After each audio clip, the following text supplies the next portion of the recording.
अधिकारियों की मौत, आईआरजीसी के खुफिया चीफ और उनके डेप्यूटी की मौत, खुफिया ऑफिसर मोहसिन वागेरी भी मारे गए। ये इतने बड़े बड़े कमांडर्स को मार डालना, लेकिन जो मेन है वो तो खामेनेई माना जा रहा है। देखिए, जो ये कमांडर्स हैं, एयर डिफेंस चीफ को मार दिया, इंटेलिजेंस चीफ को मार दिया, आईआरजीसी के चीफ को मार दिया, तो तीन उनके मेन इंस्ट्रूमेंट्स ऑफ पावर हैं, वो चले गए। न्यूक्लियर साइंटिस्ट को मार दिया। और ये बंकर बता रहे थे, गौरव ने याद दिला दिया, GBU 57 है बॉम्ब जो जाके नीचे तक मार सकता है। उसकी दो स्टेज की है। GBU 57 अमेरिकन बॉम्ब है, उसे मैसिव ऑर्डिनेंस पेनिट्रेशन बोलते हैं, MOP। तो वो जाएगा, पहले पेनिट्रेट करेगा, फिर बस्ट करेगा। तो मोआब इसी को कहते हैं, Moab, mother of all bombs. वो अलग है। अच्छा, ये सर बात कर रहे हैं पेनिट्रेशन वाला। अच्छा, अलग है, वो अलग है। वो अलग है। ओके। दोनों अलग अलग हैं। ओके। उसका काम, इसका काम है कि पेनिट्रेट। वो वाली जो माता जी कहलाती हैं बमों की, वो सीधे जाके फट जाती हैं। ये वाली माता जी पहले ड्रिल करती हैं और फिर फटती हैं। उस माता जी का ये है कि इतना ज्यादा टेम्परेचर बढ़ा देंगी आप जहां गिरेंगी, क्योंकि जाने का रास्ता तो हो गई। राइट। माता जी अंदर 3000 डिग्री का टेम्परेचर दे देंगी, फिर उसके बाद आप करिए। तो संभालिएगा ऐसी माता जी से। और इजरायली प्रधानमंत्री नेतन्याहू का बहुत बड़ा दावा, ट्रंप को मारना चाहता है ईरान। नेतन्याहू ने कहा, एटमी प्रोग्राम के लिए ट्रंप को मारता है खतरा। ईरान की नजर में ट्रंप सबसे बड़े दुश्मन। नेतन्याहू ने खुद को ट्रंप का जूनियर पार्टनर बताया। कहा कि लिस्ट में नाम तो मेरा भी है, लेकिन सबसे ऊपर ट्रंप लिखे हुए हैं भाई उनके पास जो लिस्ट है। बिल्कुल नहीं, बिल्कुल ठीक है। और इसमें एक और बात मैं बता दूं आपको कि इसके ऊपर देखिए ट्रंप का क्या कहना है इसके ऊपर। ट्रंप साहब, आपको बीच में रोक रहा हूं, मुझको लगता है ये दुनिया को कम, अमेरिका को ज्यादा बताया कि भाई नाम तेरा ऊपर है, तू देख ले इन्वॉल्वमेंट कितनी रखनी है और क्या करना है आगे। मैं बिल्कुल दिनेश आपसे अग्री करता हूं। बिल्कुल सही बात, आपने बहुत बढ़िया बात बोली। अब इसमें क्या है कि ट्रंप कहता है कि मैंने नेतन्याहू का हाथ पकड़ लिया, नेतन्याहू तो इसको ठोकने के चक्कर में था, खमेनेई को, मैंने इसको मना कर दिया। वहां पे नेतन्याहू कहता है कि मैं इसको छोड़ूंगा नहीं, खमेनेई को। Everything is on the table, we will get him. अब इसमें चक्कर क्या हो रहा है, देखिए मुझे लग रहा है कि ट्रंप ना फिर से वही बात कर रहा है जो ट्रंप ने पहले करी थी।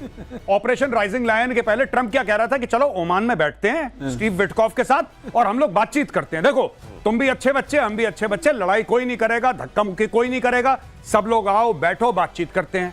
चलो बातचीत करते हैं। संडे को टॉक्स होने वाली थी, संडे को, बीता संडे टॉक्स होने वाली थी। फ्राइडे की रात को ये करते करते अटैक कर दिया। पूरी उसकी मिलिट्री लीडरशिप उड़ा दी, एयर डिफेंस उड़ा दिया उसका। आज की तारीख में आपको पता है इजराइल क्या बोल रहा है? इजराइल ये बोल रहा है कि we have complete air superiority over Iran. उनका स्टेटमेंट आया, वी हैव कंप्लीट। और सर बताएंगे what is the meaning of complete air superiority. क्या है दिनेश? कंप्लीट एयर सुपीरियरिटी का एक दृश्य भी आया था। वो उस एयर स्पेस में रिफ्यूलिंग कर रहे हैं, एयर टू एयर रिफ्यूलिंग कर रहे हैं। ये मामला बड़ी शांतिपूर्ण जगह होता है, वो आराम से कर रहे हैं, इससे कोई खतरा ही नहीं है। अब बताइए, ऐसे माहौल में आपकी एयर स्पेस गई हाथ से, आर्मी काम नहीं कर सकती क्योंकि there is a difference of 1000 kilometres. अब आपका मिसाइल्स बच गई हैं। मिसाइल्स में अगर आपका वो नहीं जाता, जिसको आप लेके पौवा पौवा कुछ लोग कहते थे पहले, तो वो है नहीं, क्योंकि वो तो मार दिया। अब ये जो बता रहे थे उसमें एक चीज और याद आई, जो गौरव ने बताया कि ऊपर उन्होंने पूरा साफ कर दिया। ऊपर सारा उनका वेंटिलेशन सिस्टम होता है, सारा उनका सर्वाइवल सिस्टम ऊपर होता है। जो पहाड़ के ऊपर था वो तो गया, तो नीचे सर्वाइवल सिस्टम है नहीं। फिर आपने एक मदर ऑफ बॉम्ब्स की बात याद दिलाई थी, माता जी की, तो वो भी लग जाएंगी। तो अब बचा क्या? तो बचा ये क्या कह है? रहे हैं कि बचा है, और इजराइल कह रहा है बचा नहीं है। तो ये बचा कितना है? ऊपर रोशनदान, खिड़की, दरवाजे ऊपर से जो खुलते थे वो सारे बंद हैं। और फिर वो मदर ऑफ ऑल बॉम्ब तो इंतजार कर ही रही है। अगली खबर देखिए, ईरान से लोगों के भागने का वीडियो सामने आया। इजरायली हमलों से डरकर भाग रहे हैं लोग। तेहरान में सबसे ज्यादा लोग घर छोड़कर भाग रहे हैं। तेहरान में दहशत से तेज हुआ पलायन। तेहरान में सबसे ज्यादा इजरायली हमले। और अब तेहरान को यह कह भी दिया इजराइल ने कि तेहरान वालों सावधान रहो। वो इसलिए भी क्योंकि इजराइल में जो नागरिक ठिकाने हैं उनको निशाना बनाया जा रहा है। तो ये कहा गया है कि सेम टू यू तो करेंगे हम। नहीं, इन्होंने फारसी में ट्वीट करा है। और इन्होंने इजराइल की सरकार ने जो नागरिक है वहां के, ईरान के, उनको एड्रेस करा है कि देखिए हम दयावान लोग हैं, हम दयावान है, बड़े दिल वाले हैं। हम आपको पहले बता रहे हैं कि आप निकल लो। मलबा बनने वाला है तेहरान, ठीक है, तो आप लोग पहले निकल लो। और फिर अपनी तारीफ करते हुए इजराइल ये कहता है कि देखो ऐसा कहां होता है दुनिया में जो 3 दिन पहले कोई बता दे कि मलबा होने वाला है। पहले से बताकर आपको निकलने का टाइम देकर अगर आप उसमें देखेंगे वो विजुअल्स इस समय बड़े राउंड कर रहे हैं जी। तो एक तरफ डिवाइडर के इस तरफ लाइनें लगी हुई हैं, उधर से आने वाली एक दो कारें हैं जो तेहरान के अंदर एंट्री ले रही हैं। अगली खबर देखिए, खमेनाई पर अटैक करना इजराइल के लिए मुश्किल, तेहरान के सबसे सुरक्षित ठिकाने पर खमेनाई की जाने की खबर। लाविजान के एक बंकर में अंडरग्राउंड होने की संभावना। अब अगर हमारे पास ये खबर है कि लाविजान के बंकर में है भाई साहब, तो फिर ऐसी कौन सी जगह है जो दुष्कर है, दूभर है उन लोगों के लिए, जिसका नाम इजराइल है। यहां ईरान का सबसे सुरक्षित ठिकाना बताया जाता है लाविजान। ये तो वही वाली बात हो गई कि अगर तुम ये बता दो कि मेरे बैग में आलू रखे हुए तो मैं सारे आलू तुमको दे दूंगा। लाविजान के बंकर में है भाई साहब जी। नहीं, इजराइल, इसको देखिए, मैं आपको एक बात बताता हूं, बड़ी बढ़िया बात करी है इजरायलीज ने इस बारे में। लगातार नेतन्याहू संपर्क में है जो वहां के लोकल लोग हैं, और लोकल लोगों से यह कह रहा है, उसको पता है कि लोग पहले विद्रोह कर चुके हैं कई बार खमेनेई के खिलाफ। खासतौर से उस हिजाब के केस में लोग आ गए थे, 100-200 लोगों को गायब कर दिया था, जान से मार दिया था। अब नेतन्याहू कह रहा है कि देखो, मैं आपको, आपकी इज्जत करता हूं, मैं आपसे प्यार करता हूं, और इस लड़ाई में आपका कोई लेना देना नहीं है, मैं ये भी जानता हूं, इसलिए जो एक्चुअल में वहां पे असुर शक्तियां हैं, हम उनको टारगेट कर रहे हैं, हम आपको टारगेट नहीं कर रहे। पहली चीज। दूसरी बात है कि मैं ये चाहता हूं कि आप अपने अधिकार के लिए आज खड़े हो जाएं और आप विद्रोह कर दें खमेनेई के खिलाफ। तो ये भी एक बात चल रही है कि विद्रोह कर दो, इसको निकालो, इसको ये किसी बंकर में छुपाओ। एक बार लोग गुस्सा हो गए ना, एक बार लोग पीछे पड़ गए, तो लोग वो कर सकते हैं जो मदर ऑफ ऑल बॉम्ब्स नहीं कर सकता। सही बात। फिर भीड़ अगर उसमें पगला गई भीड़, तो वो इसको निपटा देगी। और यही कह रहा है नेतन्याहू कि तुम लोग उठ जाओ और बगावत कर दो इसके खिलाफ। और इसी में अगली खबर देखिए कि चलती कारों में धमाके से दहला ईरान। आपको याद होगा लेबनान में, याद है आपको पेजर कैसे फटे थे, अब यहां कारें फट रही हैं। इस धमाके से दहला ईरान, इजराइल पर सीरियल ब्लास्ट का शक, पेजर बॉम्ब की तरह धमाके हुए, ऐसा लग रहा है मोसाद एक्शन में है। मुझे लगता है मोसाद एक्शन में है और ये कुछ भी कर सकते हैं। और मैं आपको एक और बड़ी खूबसूरत बात बताता हूं, सर आप इसके ऊपर जरा विस्तार से बताइएगा। मोसाद के पास ऐसे कई 100 सिनेरियो रहते हैं एट अ टाइम। ज्यादातर इंटेलिजेंस एजेंसीज करती है, मोसाद खास तौर पे इसके लिए मशहूर है कि 1000 से, अगर ऐसा हुआ तो हम ये 5 चीजें करेंगे, और अगर वैसा हुआ तो हम ये 10 चीजें करेंगे। उसके ऊपर पैसा भी लगाते हैं, समय भी लगाते हैं, मैन पावर भी लगाते हैं, प्लानिंग भी लगाते हैं। और अगर वो सिनेरियो फिट हो गया तो बस उसको स्लॉट में डाला और आगे बढ़ा दिया। यही काम अब कर रहा है Mossad. They have planned this. ये जो बीच में बात हुई थी कि उनके एयर डिफेंसेस उड़ा देंगे, जो उन्होंने राइजिंग लाइन के समय करा था, वो 1.5 साल से प्रिपेयर कर रहे थे भाई लोग, 1.5 साल से। ये समझ लीजिए, अब ये राइजिंग लाइन, ये पहले ये जो शेर है ना, ये ऐसे छलांग लगाता हुआ वाला शेर, ये झंडे में होता था इजराइल के 79 तक। और इजराइल ईरान युद्ध में अमेरिका का एक्शन, यूएसएस निमित्ज मिडिल ईस्ट की तरफ रवाना हो गया। ये बहुत बड़ी बात है। अमेरिका का खतरनाक एयरक्राफ्ट कैरियर यूएसएस निमित्ज दक्षिण चीन सागर से पश्चिम की ओर बढ़ा। बताया जा रहा है कि यहां एक पोर्ट पर इसके स्वागत के लिए समारोह रखा गया था। कहा गया इमरजेंसी है भाई, मैं स्वागत में नहीं आ सकता, मेरे को अभी आगे बढ़ना है। मतलब ये तो बड़ा खतरनाक है साहब। ये बहुत बड़ा एयरक्राफ्ट कैरियर है, सबसे बड़ा सर। लेकिन इसका वहां बढ़ने का मतलब बताइए क्या है? इसका बढ़ने का मतलब यह है कि अपने दायरे में रहना। अगर उसको पार करोगे, देखिए यूएस ने कहा है हम नहीं जाएंगे ट्रूप्स लेके, सब लोग समझ रहे हैं नहीं जाएगा, लेकिन यूएस ने यह भी कहा है कि हम इंटरसेप्शन में हेल्प करेंगे। अब ईरान के पास क्या रास्ता है? इंटरसेप्शन कर लोगे, जहाज उसके पास है नहीं जो वहां तक जा सके, और मिसाइल मार रहा है, इंटरसेप्ट कर दोगे, बचा क्या? ऊपर से ये भी कहा है कि पूरी इंटेलिजेंस की इंफॉर्मेशन प्रोवाइड करेंगे। अगर आपने इंटेलिजेंस टारगेट्स की दे दी कि खमेनाई कहां है, लॉन्चर्स कहां है, सारे लॉन्चर्स उनके तबाह किए जा रहे हैं। तो नेटो में तो अमेरिका का जो सहयोगी है नेटो में, टर्की, वो भी तो सारे डेटा दे रहा है अपने यहाँ से, रेडार वेडार के सारे डेटा के, लो भाई ईरान काम करो। जो आप सुनते हैं ना, मुस्लिम ब्रदरहुड, OIC, कहने के लिए बड़ा अच्छा है, कुछ मुखौटा तो सबको चाहिए, तो मुखौटा है। अब टर्की भी क्या कर रहा है, उधर यहाँ एक पहलवान अपने, कहीं ऐसा तो नहीं है कि वो डेटा देकर मेजर गौरव आर्य जो देंगे कि बोले भाई इधर तो आई नहीं कोई, इस वाले कोऑर्डिनेट में तो कोई आई नहीं मिसाइल, बोले वो परसों वाला दे दिया, मैं कल वाला आज वाला भेजता हूं आपको। कहीं ऐसा तो नहीं होगा? नहीं, देखिए मैं आपको एक बात बताता हूं छोटी सी। सच बात यह है कि ईरान के साथ कोई नहीं खड़ा। ये सब जबान खर्ची जो होती है ना, मुंह से बोलना। चाइना ने भी बोल दिया कि तुम हमारे दोस्त हो और हम तुम्हारे साथ खड़े हैं। रूस ने भी दूर से कोई घंटी हिला दी। कौन सा ऐसा देश है जो कह रहा है कि हम एयरक्राफ्ट कैरियर या हम डिस्ट्रॉयर या हम फ्रिगेट या हम मिसाइल बोट भेज रहे हैं ईरान की सपोर्ट में? एक ने नहीं बोला। दूसरी चीज, किसने बोला कि हम ईरान को हथियार दे रहे हैं? खुल के कोई नहीं बोल रहा। चाइना दे रहा होगा, रशिया दे रहा होगा, खुल के कोई नहीं बोल रहा। लेकिन इजराइल के लिए सऊदी अरब भी खड़ा है जॉर्डन भी खड़ा है, अमेरिका भी खड़ा है, यूके ने अपनी फोर्सेस को, अपने यूरो फाइटर्स को, यूके ने अपने यूरो फाइटर्स को एक्टिव कर दिया, वहां पे अपनी स्पेशल फोर्सेस को एक्टिव कर दिया यूके ने, यूएस है। तो दुनिया भर के, देखिए बात यह है ना कि या हो मुस्लिम या नॉन मुस्लिम, ईरान से सब परेशान है। अरब देश ईरान से बहुत ज्यादा परेशान है। वो कहते हैं अच्छा हुआ, वो बोल नहीं सकते क्योंकि popular opinion on the street does not support them. लेकिन आप किसी भी शेख से पूछें, आप किसी भी बादशाह से पूछें, वो ईरान से खुश नहीं है क्योंकि उनकी जमीन पे, सऊदी अरब की जमीन पे ईरानियों ने आतंकवादी संगठन पाल रखे हैं। सीरिया में पाल रखे हैं, यमन में पाल रखे हैं, लेबनान में पाल रखे हैं, इन्होंने फिलिस्तीन में पाल रखे हैं, इन्होंने हर जगह। तो वहां के लोग परेशान है ईरान से, वो कह रहे हैं ठोको इसको, बहुत अच्छा करा, मारो। अगली खबर, एटमी वॉर को लेकर ईरान का बहुत बड़ा दावा। ईरान के राष्ट्रीय सुरक्षा परिषद के सदस्य ने कहा पाकिस्तान ने इजराइल पर एटमी पलटवार की गारंटी दी। ईरान पर न्यूक्लियर बॉम्ब गिरा तो इजराइल तबाह, पाकिस्तान भी इजराइल पर गिराएगा एटम बॉम्ब। और जैसे ही यह खबर ईरान की तरफ से दी गई, इस्लामाबाद से आवाज आई, नहीं नहीं हम नहीं है, हम नहीं है भाई साहब, हम इसमें नहीं है। ये पता नहीं कैसे उन्होंने बयान दे दिया, हम इसमें शामिल नहीं है। मैं तो वो पाकिस्तान को जैसे ही पता बोल दिया होगा, पाकिस्तान लाहौरी तो बकवास करने में नंबर 1 है। लाहौरी ने चिपका दिया, ठीक है कि ऐसे भी चले जाएंगे, कोई दिक्कत नहीं है। फिर बाद में बोल दिया कि जी मैं तो मजाक कर रहा था। ईरान ने सोचा मुस्लिम ब्रदरहुड के नाम पर पाकिस्तान इतना तो करेगा, ये लेकिन फिर ये इनको लगा नहीं कि यार कम से कम कह ही दिया है। वो जो शोले में एक डायलॉग है कि पार्टनर अब बोल दिया है तो देख लेंगे। इसने बोला तो ये बोला कि भैया मैंने चुपके से बोला था, तुम खुले खुल्लम खुल्ला बोल रहे हो। अच्छा, मैंने कान में फुसफुसाया था कि ऐसा होगा तो मैं देख लूंगा। तुमने सार्वजनिक बयान क्यों दे दिया? तुमने दिया बयान, वो हमें मार देगा। हम ऐसे बैठे। मैं एक बात बताऊं, ये ईरानी जो है ना, ईरानी ये लोग मुझे लगता है बड़े मासूम है। ये लाहौरियों के चूरन के चक्कर में फंस गए। इनको लाहौरियों ने चूरन पकड़ा दिया कि तुम चिंता मत करो, देसी भी मुसलमान थे, तुसे भी मुसलमान, अगर तुम्हारे ऊपर न्यूक्लियर स्ट्राइक हुई तो हम तेल अवीव को तबाह कर देंगे। ये बोला इन्होंने। उसके बाद ये खुश हो गए कि भाई देखो न्यूक्लियर पावर हमारे साथ खड़ा हुआ है। जैसे ही इसने अपना बयान सार्वजनिक करा, पाकिस्तान ने वही पुराना बयान अपना दिया। मैं तो मजाक कर दिया। मतलब ये कि असल में पाकिस्तान की तरफ से कही हुई बातों को ईरान ने कुछ ज्यादा गंभीरता से ले लिया और उस गंभीरता पर अमल करते हुए जब सार्वजनिक उसने बातें की तो पीछे से आवाज आई, अरे ये तो ऐसे ही कहा था मजाक में।